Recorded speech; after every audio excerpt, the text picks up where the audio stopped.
Welcome to Noteworthy with Nicole. We're back with another episode, and today I am going to be talking about attachment styles.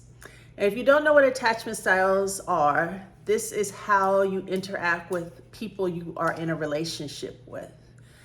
This is a very important component to making your relationship successful. I know most of you have heard of love languages and how you're supposed to love someone, but your own attachment style is very important if you want to have a successful relationship. For me, my attachment style is dismissive avoidant, and that is not a good attachment style to have because you tend to shut down or want to end a relationship quickly at the first sign of trouble. If anything looks remotely off or you feel uncomfortable about situations, you want to end the relationship instead of repairing it. And I'm just going to go through a couple of the things to look out for to see if you have this type of attachment style. So the first one is going to be emotional distance. People with this attachment style tend to have difficulty understanding their feelings.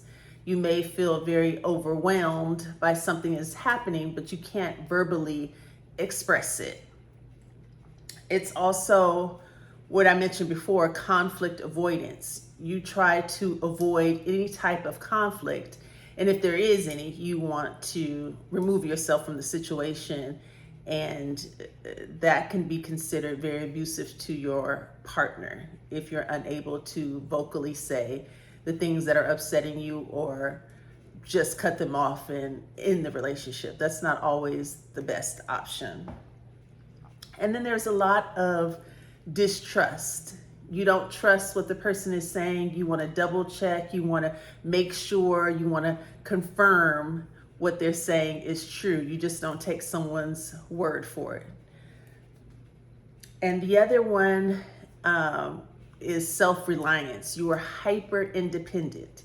You don't let anyone else in to help you because you feel like I have it, I can do this, I'm capable of doing it, and you don't let other people assist or help you. With avoidant dismissive attachment style, there's also, I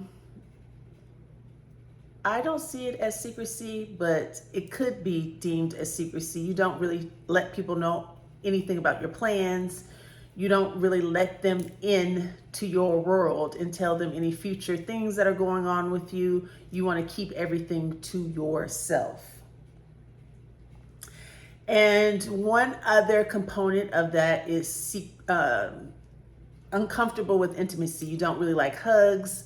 You like to keep a distance. You don't like holding hands. You prefer to keep to yourself. Now you see how that could be very detrimental to a relationship when someone's, expressing something that they don't like, or you have a bit of an argument and then out of nowhere you want to end the relationship because this is how you've protected yourself. And a lot of these attachment styles come from childhood wounds, either rejection or abandonment. And this is how you show up in relationships, and this is how you've dealt with relationships with normally your parents or your upbringing. Something caused that sort of attachment style. And the other attachment style is anxious attachment style. And the reason I'm going over these two is because these are the two most common attachment styles that people have.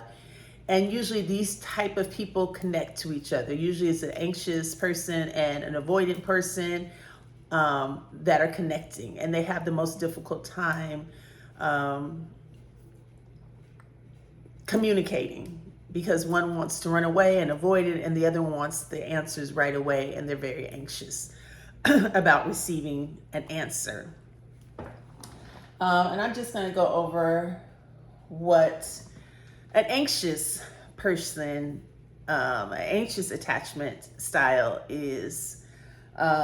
It's a fear of an abandonment where they're very concerned about friends or family, leaving them, that they will be alone. There's a constant need for reassurance to tell them that they're okay, that you're going to stick with them, that you're not going to leave them. Even though you've expressed it in the past, it may be something that they need constant reassurance every day that it's okay. There's also sometimes a need to feel validated. They may feel like they have low self-esteem and need other people to validate who they are and that they are worthy. They can also have codependency tendencies, which basically means they're overly dependent on the other person to get through the day. They need their validation, their approval almost. And there is a component with an anxious person, emotional reactivity, which essentially means that very small conflicts become a big deal. And I think because they want to feel like they're being heard or they're being seen, and their feelings matter. So they may become very explosive over something very trivial or small. And there's also trust issues with a anxious attachment as well. Constantly monitoring their partner's behavior to see what they're feeling, to see if they're still, loved and cared for. And they too may also have difficulty expressing their emotions. So you can see how these two different attachment styles can be very tricky to work with.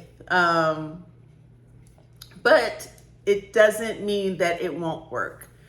Two people have to be willing to work together and notice their own behavior. It calls for a lot of self-awareness, and it also causes for a lot of grace and understanding of the person's attachment style. The person who has whatever attachment style, whether that be dismissive, avoidant, or anxious, has to take accountability for their own actions and to understand that they are not responsible for their partner's actions, and each of them have to be accountable for how they show up in the relationship. Everyone needs someone to be the voice of reason, and that is where a coach like myself can help you kind of pinpoint what things you can work on to help you uncover your attachment style, and also you utilize tools to help you to move forward and to be more self-aware in the ways that you feel your attachment style is kind of changing the dynamic of your relationship. It takes work. It takes dedication. It takes a level of self-awareness and wanting to get better. A lot of people are even not aware of their attachment style. So they go through life thinking that, I just met the wrong person, we weren't compatible. But in actuality, you need to heal your attachment style in order to have a secure relationship that works for both parties. I hope that this video helped you in any capacity that can kind of explain some of the things that you're going through with your attachment style. Again, please like, share this video if this resonated with you, and I will be back next week with another video. I hope this helped. Have a great day. Bye.